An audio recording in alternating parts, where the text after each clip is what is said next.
दर्शन हुआ। मां गंगा की तरंगों को देखकर भगवान ने गंगा जी की महिमा का बखान किया। मां गंगा सब सुख करनि हरनि सब सूला, क्यों? गंग सकल मुद मंगल मूला मूला।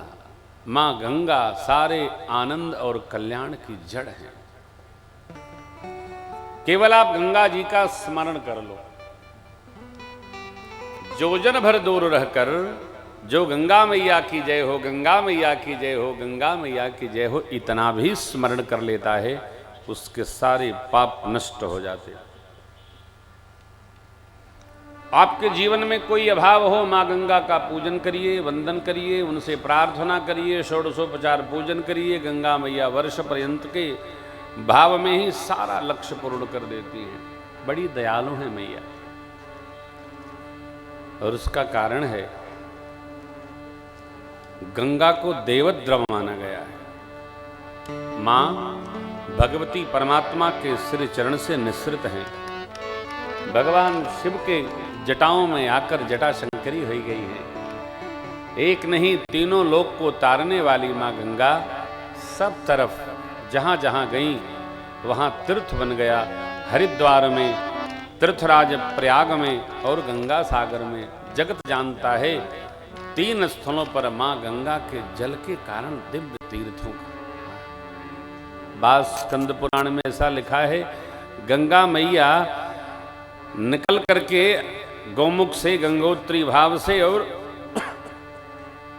जिन जिन क्षेत्रों को पावन करते जाती हैं, जहां जहां नगर है वहां वहां तीर्थ माना गया है।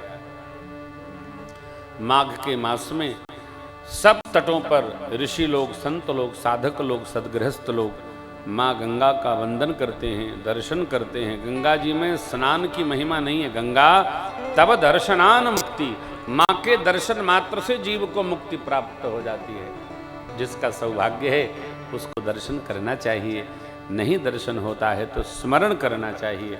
स्मरण मात्र से मां मंगल बना देती हैं। भगवान ने दंडवत किया है, मां को आशीष पाया। मां और लक्ष्मण जी भी प्रणाम किए। श्रृंगवेरपुर में प्रवेश हुआ है। मित्र निषाद जी भगवान का स्वागत करते हैं, सिंहासन पावन करने की प्रार्थना किए। भगवान ने कहा, मित्र हम नगर गांव में प्रवेश नहीं कर सकते, हमें पूज्य पिताजी ने उदासीन व्रत दिया है विशेष भाव से, अस्तु नगर के बाहर हमारे निवास की व्यवस्था करिए। भगवान के रुकने के लिए सिंसपा वृक्ष, सिंसपा माने शीशम के वृक्षों के झुरमुट के नीचे सुंदर कुसा की चटाई शीघ्रता से बनाई गई और मेरे सरकार उसी चटाई पर विश्राम करने लगे। सत्संग हो रहा है, देखो आप।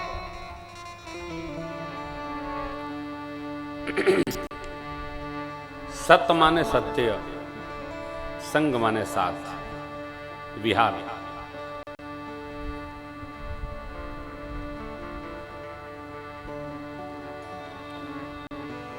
जब भी अवसर मिले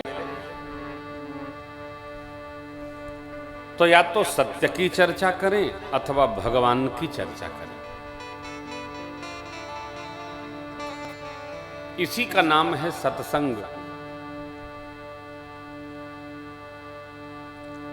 लेकिन जो अतिशय सात्विक लोग होते हैं, थोड़े राजसिक होते हैं, वो जब भी मिलेंगे आपसे तो 20 साल पहले मैं कहाँ था, क्या कर रहा था, कितने तीर्थ गया मैं, किसकी किसकी मैंने कथा सुनी है, कितने मंदिरों का दर्शन किया, केवल अपनी गाथा की पोथी बांचते रहते हैं। इससे उनका पुण्य नष्ट होता है, कोई जान पाता नहीं है। चर्चा क्या करनी है, या तो सत्य रूपी परमात्मा की अथवा भगवान के भागवत जनों की, उनके गुणानुवाद में संलग्न रहना, ये है सत्संग। भगवान की गाथा गाने से हमारे पुण्य बढ़ते हैं, अपने किए हुए कर्मों की मीमांसा करते रहने से अपने पुण्य नष्ट होते। कदापि नहीं करना चाहिए, मैंने ये किया, मैंने वो किया। अरे भाई तूने सब कर लिया तो हमारा क्यों खपा रहा है, अपना भी गिरा रहा है, मेरा भी गिरा रहा है। कभी नहीं करिएगा। कोई प्रसंग लीजिए, उसी प्रसंग के आनंद रस में रहिए। प्रातस्मरणीय पूज्य स्वामी गीतानंद जी महाराज ने लिखा है,